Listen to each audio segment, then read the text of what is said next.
Coming up on Let's Talk Life with London. Hi, everyone. Welcome back to Let's Talk Life with London. I have a really special guest here today, and I'm so excited to introduce him to you guys. You have seen him on Bravo's Watch What Happens Live, CBS This Morning, E! Live from the Red Carpet, and Good Morning America. Marcellas Reynolds is a wardrobe stylist and entertainment reporter turned best-selling author. Marcellas began his career as a model, traveling the globe, walking runways, and posing for fashion's most talented photographers and celebrated brands like Tommy Hilfiger, Ralph Lauren, and Nautica. While modeling in New York, Marcellas discovered a passion for fashion styling. For editorials like British GQ, Instyle Magazine, and British Vogue. He styled celebrities like Rebecca Hall, Sharon Stone, and Justin Timberlake, which led him to Hollywood, where he cultivated his career as an entertainment reporter and television host.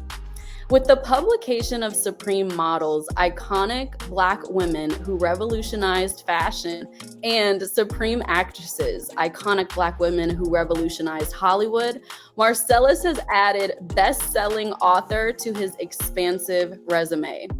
American Vogue and Teen Vogue has held Supreme Models as one of the best fashion books ever published. Marie Claire magazine deems Supreme Models an iconic celebration of Black women who revolutionized fashion, including industry icons like Tyra Banks and Joan Smalls. He's here today to share more about his journey and his historic work, and I'm so excited to have him here today. Please welcome Marcellas to the show. Hi! I'm so excited to have you. I'm so excited to be here. Thank you so much for setting aside some time to speak with me and share about your history-making endeavors and projects, and I'm so glad you're here. Well, thank you. There's no place I would rather be today. And I'm so excited that we could make this happen. And, who doesn't want to talk about themselves? Right. Yes. You are the best-selling author of the first art book of its kind, Supreme Models and Supreme Actresses.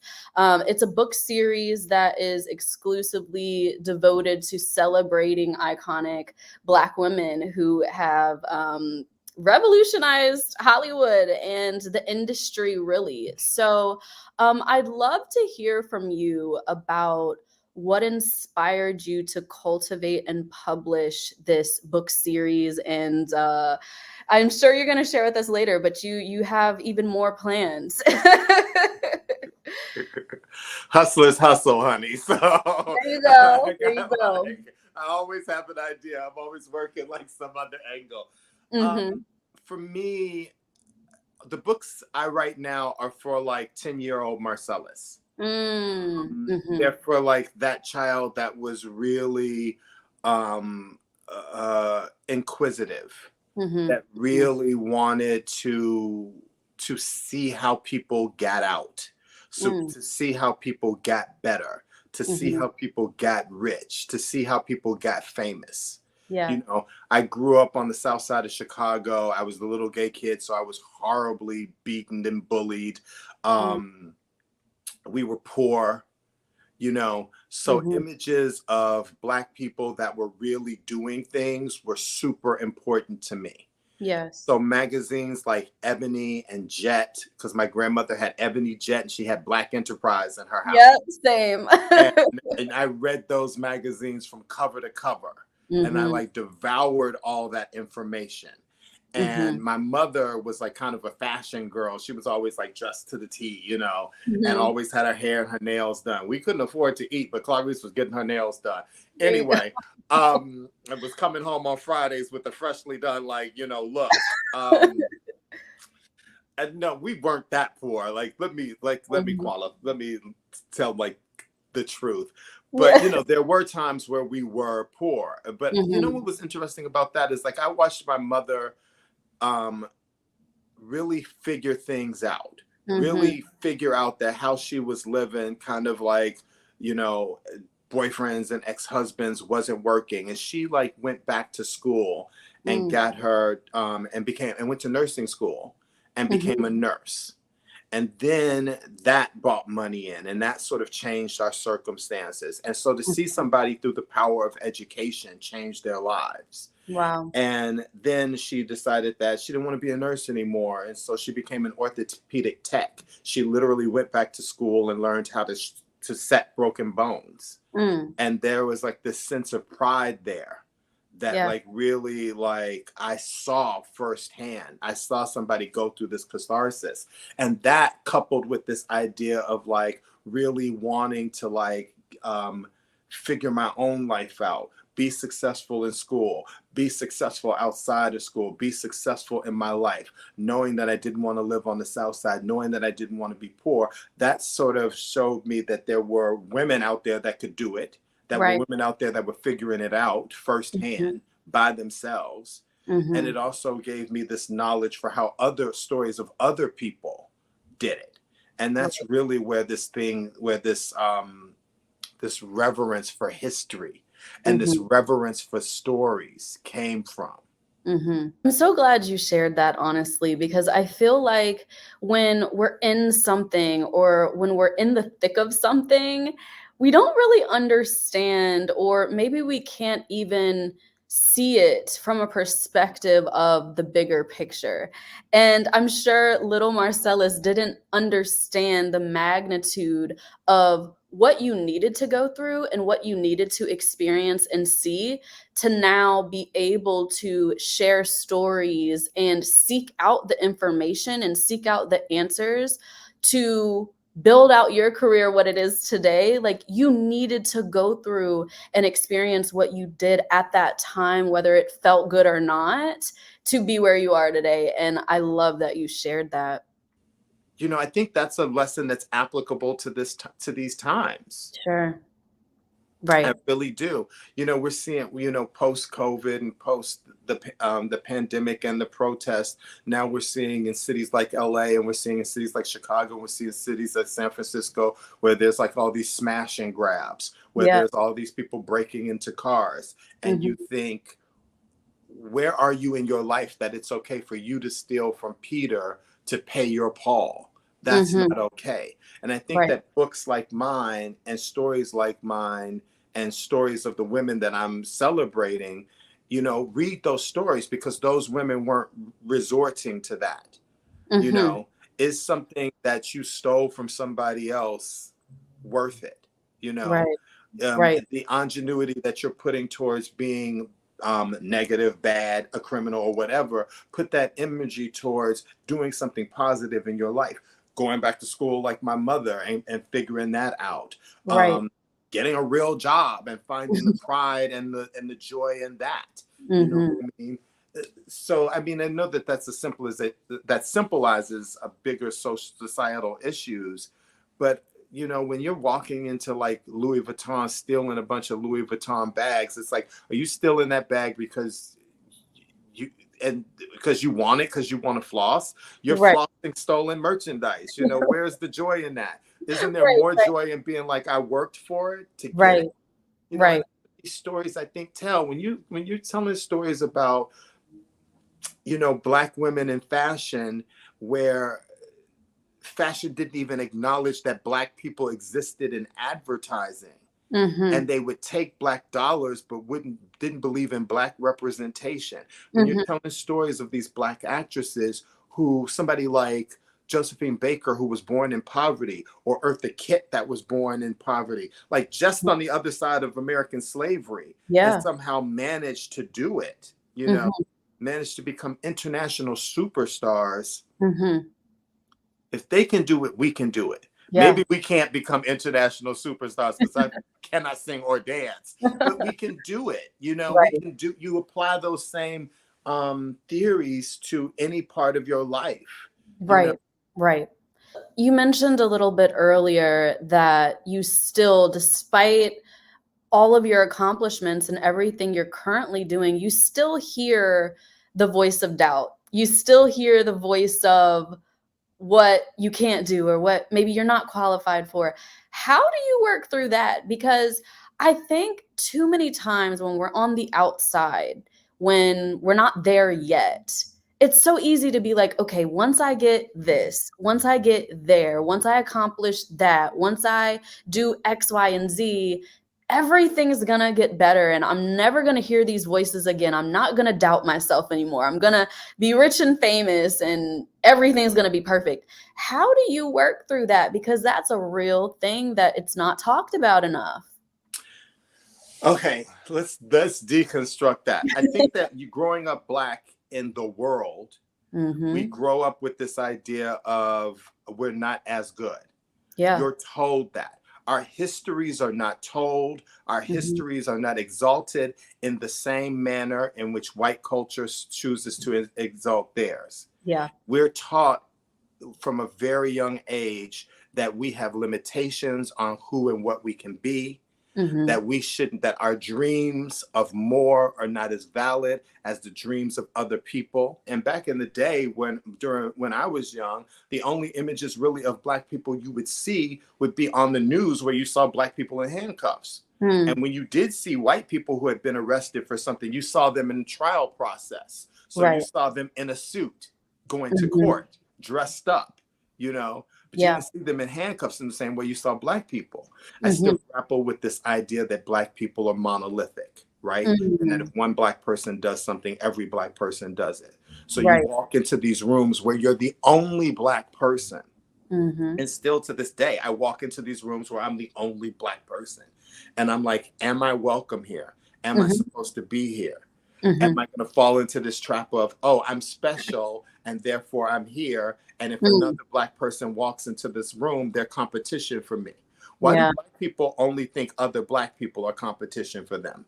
Right. We're all competition for each other, and it should be battle of the fittest. It should Mm. be the person that's the best, no matter what color or sex they are at that job, gets that job.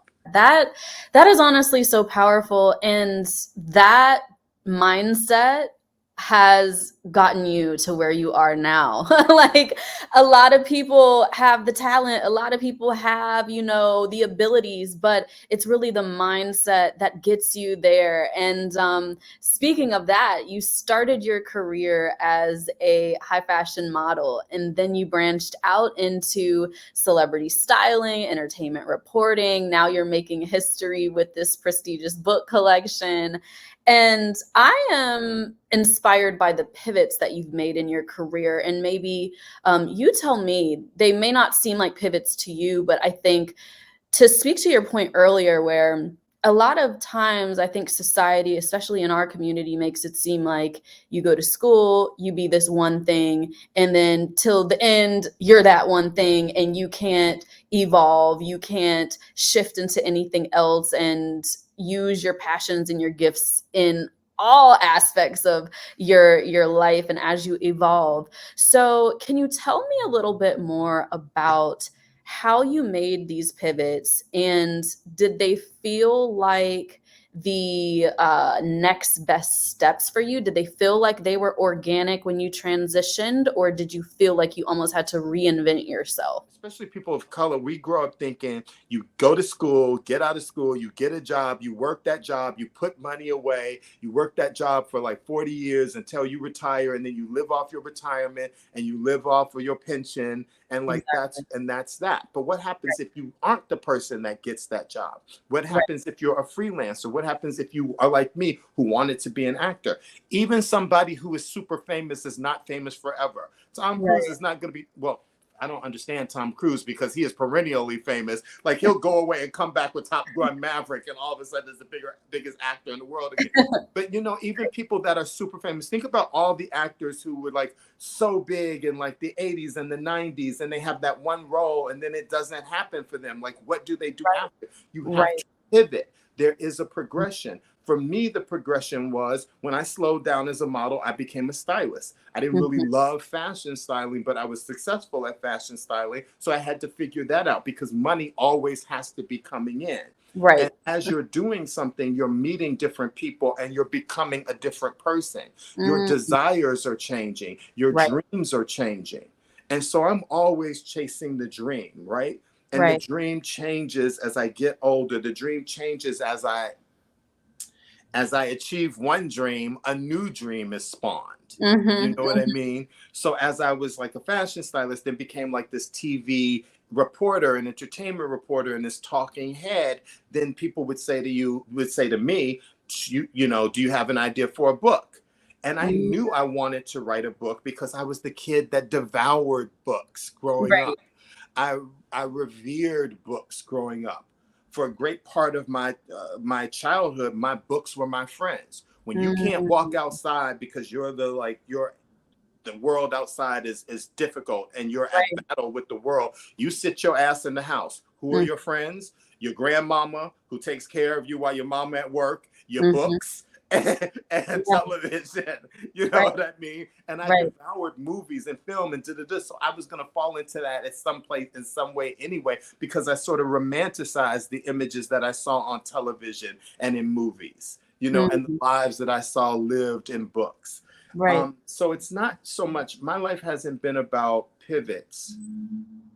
It's been about progressions, but it also has been about pivots, because I think that during the progression, as you grow, as you become, things will happen to you and you will have to pivot. Right. I Right. hit a wall where nobody was interested in me anymore as a fashion stylist. I hit a Mm. wall where nobody was interested in me as a TV host. There Mm. were younger, there were younger people. There were a million gay guys who had already done a million, you know, reality shows. Sure. And I realized that like I had to pivot to something else because rent had to be paid. Because God took all of that stuff that wasn't what he wanted me to be doing from me. Mm-hmm. And the only thing I had left was an idea for a book. And that was Right. when he began to open the doors and make selling a book easy. Wow. These books have always been inside of you. It's always been, yeah. Oh, I didn't realize they were so big. I love They it. are big tabletop books, honey. They're They're the size of your torso. I love that. But those were always inside of you.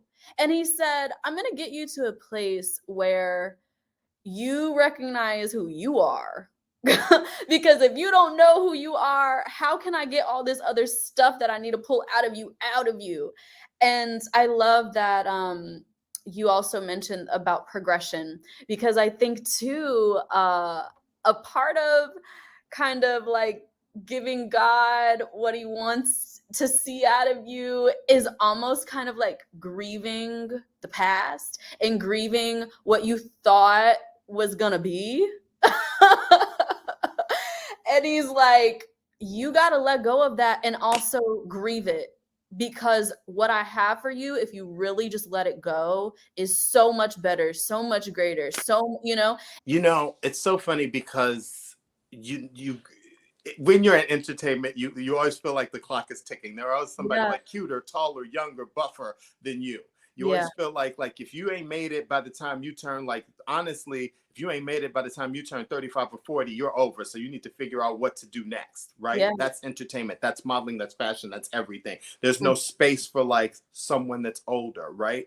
So not only do you have this the day-to-day, my rent has to be paid, food has to be on the table, clothes have to be on my back, but you also have this phantom thing in the back of your head that's like, if I haven't hit by this age, nobody's going to see me as valid anymore. You Right, know what I mean? You right. also have that, so you have the clock ticking, but then you have the practicality of it, right? Mm-hmm, mm-hmm.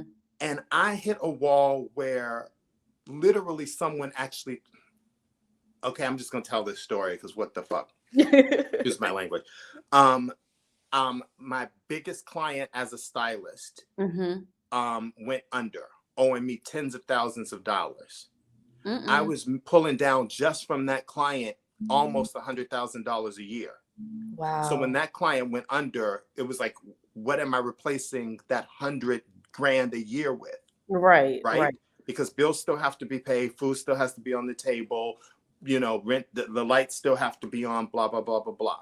So right. I thought, okay, you know, I'll pivot back to TV hosting.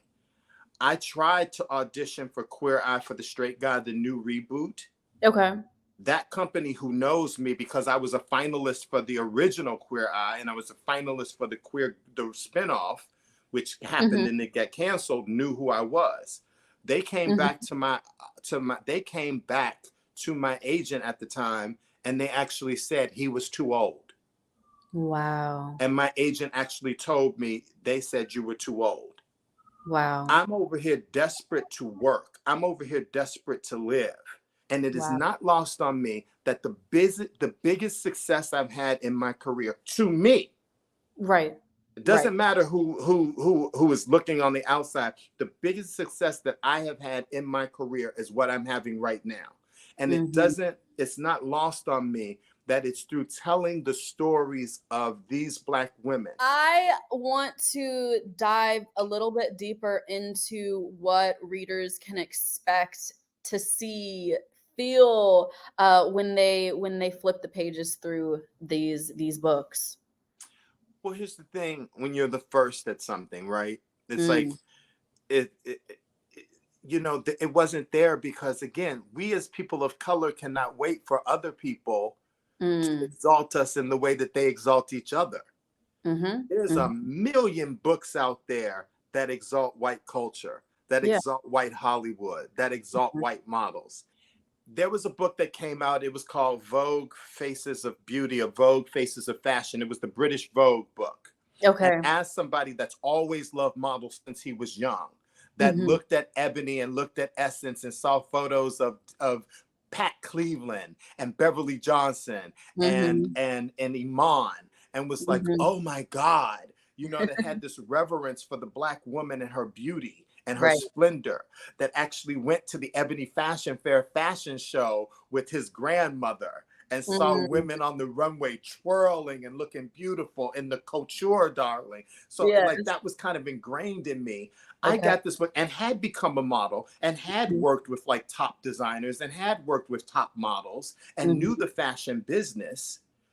I bought this book, read it when it hit, when Amazon dropped it off on my on my front porch. I tore into it, read it from cover to cover, and they had the nerve to put 2 Black women in it. It was Iman and it was Naomi Campbell, and it was 2 really bad pictures. It was a bad picture of Iman, and to find a bad picture of Iman, you have to actually kind of work, especially Iman out of Africa in the late 70s. There's no such thing. So to put out of all the pictures you could put in Iman in the book, it was like, that's the picture you took. Girl, she had braids in her hair. It looked like she had braid in her back before she was putting the weave in. Oh no! You don't do that to Iman? Like, what is going on here? So I had to go back and look through I had to find the table of contents, because I was like, where's Veronica Webb? Where is Alec Weck? Where's Leah Kabidi? Where's Donielle Luna, the first Black woman on the cover of any Vogue, which by the way was British Vogue in 1966, 8 years before American Vogue put Beverly Johnson on the cover. 5 years before Vogue Italia put Carol Labrie on the cover of Vogue Italia. If you go on Amazon, there is a review that I submitted at 3 o'clock in the morning where I was like, how dare you? I hope you screenshotted it. I need to see it. Right in that moment, my idea was born. I love it. I love it. You partnered with Vogue to produce a 6-part Supreme Models YouTube series. I actually started watching it, and I was really blown away at how you took us back to the 60s, and you really painted a vivid picture of the barriers and the challenges Black models were faced with trying to break into the industry. You touched on it a little bit earlier, but I'd love to hear more about how you prepared for this series. You're so knowledgeable on this, but how you prepared for this series, but also what your process was like, what your research process was like, really bringing this series to life. Well, first and foremost, I think, let's take it all the way back. I knew that there were times in that 8-year journey to get, because I came up with the idea in 2011, Supreme Models came out, was published in 2019. There were times, plus I'm out here and I'm like a TV host and an entertainment reporter, so I've been pitching shows. So there were times that when the book wasn't going well and getting any traction, I was like, oh, we should do a documentary about Black models, or we should do a show about Black models. So I was always clear on the idea that there could be a show that celebrated Black models. Okay. And that there hadn't been one before. Right? There've been all these, again, there've been all these shows that had celebrated white models. You could click on something and see Cindy Crawford talk about herself, or Linda Evangelista, or Christy Turlington, or whomever talk about themselves. But there are very few shows that would allow you to talk about anybody other than Naomi. Right. And I am one, let me say this, not dissing anybody that gets to the pinnacle of success, but I don't want to tell a story that's already been told. That's why we're telling the stories, that stories of Supreme models and the stories of Supreme actresses. We all know Naomi's story, but I want to hear Karen Alexander's story. I want to hear Veronica Webb's story. I want to hear Alec Weck's story. I want to hear Leah Kabiti's story. I want to hear Georgie Badiel's story. I want to hear this person and that story, because it's not just one. Right. White society will make you think that there is only one at a time. There can only be one at a time. And they're invested in that idea, because then we sit back and we fight with each other instead of together fighting for change, fighting for diversity, fighting for inclusion. Okay, I'm off my soapbox. I'm gonna get back to the point. We need it. So I partnered with legendary supermodel. First, I partnered with This Machine, which is the production company.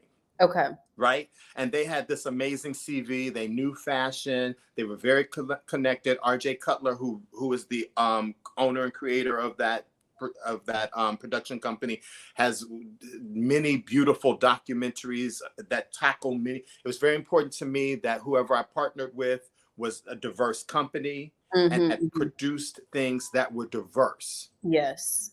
And so I met with tons, many.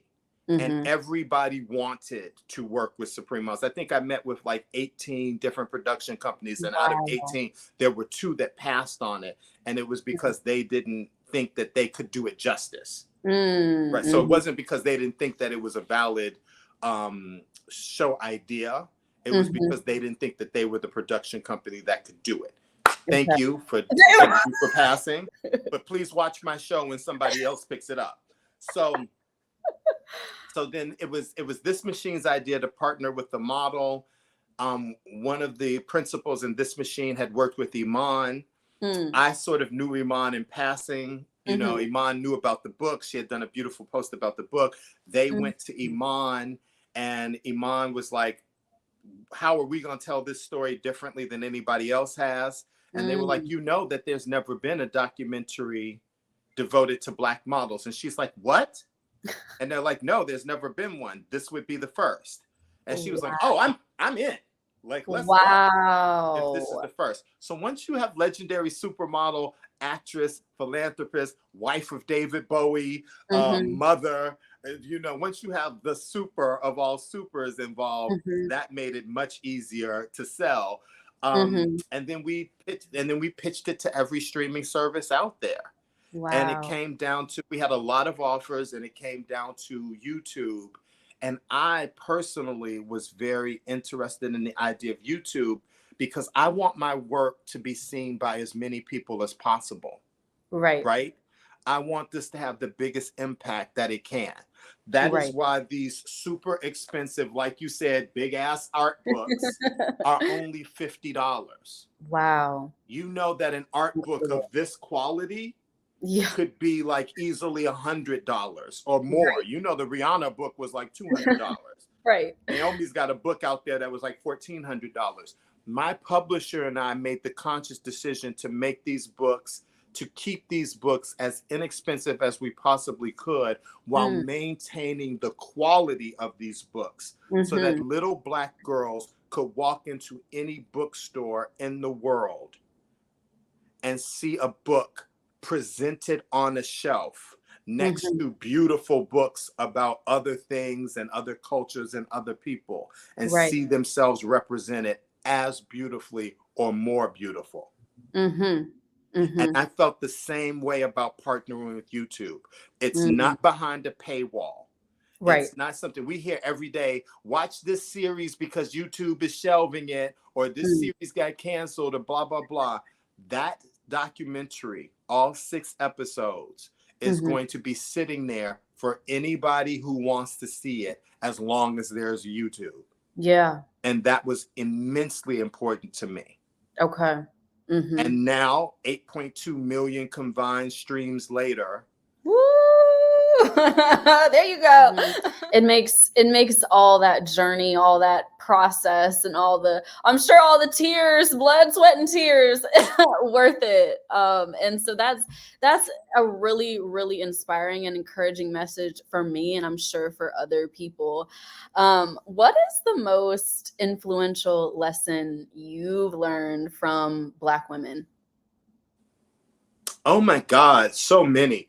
But it's to keep going. Yeah. It's to keep going. Black women keep going. Something happens.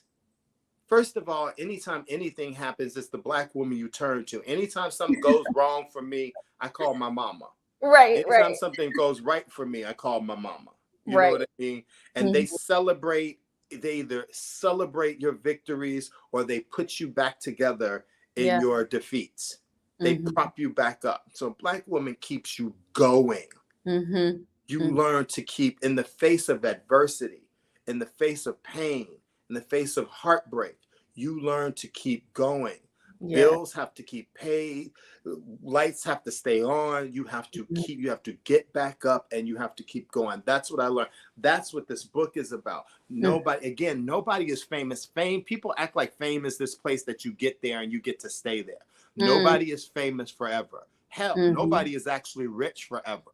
Do something, how many people were rich because they had a sitcom, or they had this job, or they had that job, and they lose it. We learned that during COVID. You have this whole life set up, and then that life completely falls apart. And what are you going to do? You have to keep going. And I think, to me, if there's one segment of this population that understands that you have to keep going, you have to get up and wash that ass, put your makeup on, put on an outfit, and get back out there into the fray, get back out there into the game. It's the Black woman. Supreme actresses, Supreme models came out to like all this fanfare. Vogue loved it. It was like constantly in every Vogue magazine was talking about it across the globe. And it was, and there would be lines at book signings that I was doing. And it was like this like cultural event. It was like this moment. And this was before the pandemic. This was 2019. Wow. This was the fall before the storm. This was the fall before that like kind of, bad spring we had, or bad summer. But I spent all my savings. I went through the period where I lost my, I had no money coming in because I lost my big stylist client. And I was a first-time author, a gay Black author writing a book about gay Black women. So even though Abrams was like, okay, we're going to give you this book deal, Abrams wasn't like, okay, we're going to give you hundreds of thousands of dollars to write this book. Okay. So my advance barely covered the price of the licensing. It didn't cover the price. Let's be very clear about that. My advance did not cover the price of the licensing of these photos, because you have to pay the photographers. Oh, okay. Wow. I didn't even think about that. Now I am not working. Wow. I'm living off of my savings. I'm spending tens of thousands of dollars to license these photos. I get very little money to do this book. I've never written a book before. There was a moment in 2019 where I could not pay my rent. I had taken out credit cards to pay off the balance of the licensing fees. I had taken out credit cards and was getting cash advances to pay my rent. I had hit my limit on cash advances. I sat in this apartment on the side of my bed, and I was like, God, why? What more can I do? This is what you took everything from me. This is what you gave me. This is what you wanted me to do. And I sat on the side of that bed and I cried. Cried. I was inconsolable. could not get past it, could not get past it. I didn't know a human body could produce so many tears. And we're talking tears and we're talking snot. Yeah. Oh, the hyperventilating, the everything. Right. To God, I sat on that bed and prayed. And all of a sudden, this song came into my head. It was Optimistic by the Sounds of Blackness. Because I was praying for some sign. I was praying for something. Yeah. And God was like, sent me optimistic. And it's, as long as you keep your head to the side, son, you can win. Be optimistic. And that song came into my head. And I was like, do I have that song in my iTunes? And I went and I was like, I do not have the song in my iTunes. Then I was like, am I going to pay $1.19 for this song when I have no money? This song from the 90s. And I downloaded that song and I sat down on the edge of the bed and I played it on repeat and I cried some more. And I got back up and I, you know, at one point I was done crying. I had listened to Optimistic like 30 times in a row. And I got up and I was like, bitch, keep going. Yeah. Yes. He hasn't shown you what he wants you to see yet. You are only at the beginning of this road he wants you to walk. Yeah. In your desperation, you still had hope and you still kept going. And this is such a beautiful message. And I just am so inspired just by your faith, your story, and your work. So thank you so much for this. You're gonna have to come back, and you're gonna have to come back because it has been announced that there is a third edition getting added to this collection. So talk to me a little bit about that, but you're also gonna have to come back when it's a thing. When it's a thing. When it's a thing. So, you know, hot on the heels of Supreme Models and Supreme Actresses and Supreme Models, the documentary, I am doing Supreme Sirens, Iconic Black Women Who Revolutionized Music. It's the first ever art book devoted exclusively to Black female singers, past and present. And it is, I mean, I'm writing it now, and it's just, you know, when you do the research and you talk to these women and you hear their stories, it is, these books are like, and I can't, like, sometimes I'm like, you're writing these books, Mr. Like, you know, Saint Laurent gym shoes, you know, like the stuff that I care about seems so superfluous. But these books are so needed. I know that I need these books. I need to hear these stories. I need to see these ideas of success. I need to see people who have battled the odds and come out on top. And so these stories that I get to tell a little part of, you know, just a tiny part of, and I hope that that's what happens. I hope that people read these books and see somebody that they didn't know. Right. I hope that people read these books and they want to go further. You know, that these books are an entree into a bigger world. You know what I mean? That you want to see, you know, that you watch the documentary and you want to know more about Precious Lee, or you want to know more about Helen Williams, or you want to know more about the history of the Black woman, or what fashion brands don't use Black models, or what fashion brands do use Black models, you know, and the same for actresses. I want you to know what Hattie McDaniel had to go through to get that Oscar. You know? I want you to know what Dorothy Dandridge had to go through. But I also want you to know about a Black woman named Freddie Washington, you know, or Ethel Waters that you might not have heard of. You know, we as a people stand on the shoulders of the people that walked before us. Yes. We as a Black people are living the dreams of our ancestors. Yes. I think about that all the time. I am living a life that my grandmother would have loved, and I'm living what she dreamed my life would be. Yes. Yes. So I can't squander it. That's so beautiful and so powerful. And I hope that in hearing this message that more people can, if they're not already there mentally, can get there and be in that place, this beautiful place that you are at, to get this wisdom, gain this wisdom, and speak to the people that you're speaking to, I think it's impressive. I think it's influential, and I'm so inspired. I'm glad to say the books are everywhere books are sold. Barnes and Noble has been really great with selling the books. Black bookstores like Powell's sell the books.